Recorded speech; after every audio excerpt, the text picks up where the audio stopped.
I had to take it to a board, which I only had the opportunity to do so because Is that a separation board? yes. Okay. Well, let's pause real quick before we jump into that board. And Okay. I said a question about, was there any thing that the chain of command was kind of doing, making the non-vaccinated, probably wear masks, or come to early formations, or we had to deal with like nasal swabs. Um, there was even a part time where we were going into scanning our foreheads, thermostat things, checking our temperatures, and then there was a time when they were checking our vaccine cards until we started complaining about HIPAA, and then they kind of stopped that pretty quick. But yeah, they were just doing a lot of different things. They had separate formations for vaccinated, non-vaccinated.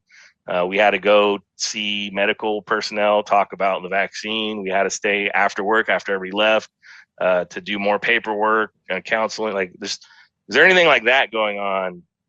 Yeah, no, literally everything that you just mentioned, actually. But of course, it was to varying severities and spread throughout the whole mandate period. I get brain fog a lot thinking back on this point because it all jumbles in together, but it really was like this long stretched out thing, at least from my perspective.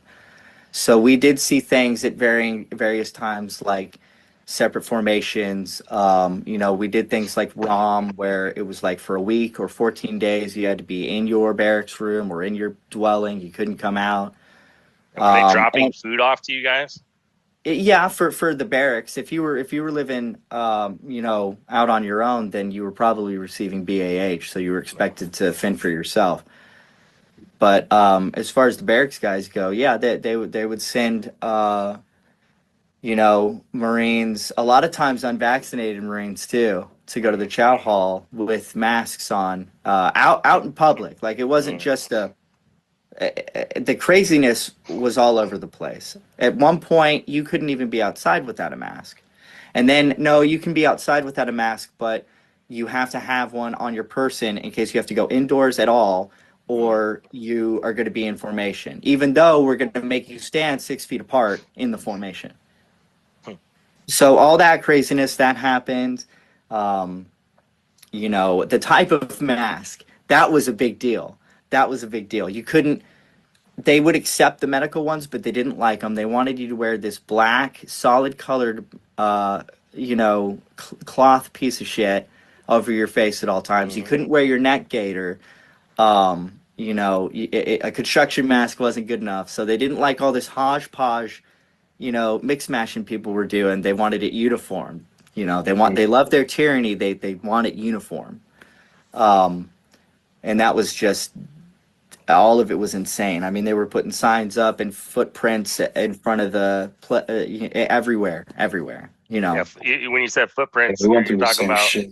when you go in the line, like stand here on these footprints, so you're 6 feet apart from somebody. Yeah, Yeah. in front of the damn. You could go to the PX, and that's in front of every register, or the Panda Express on base or whatever.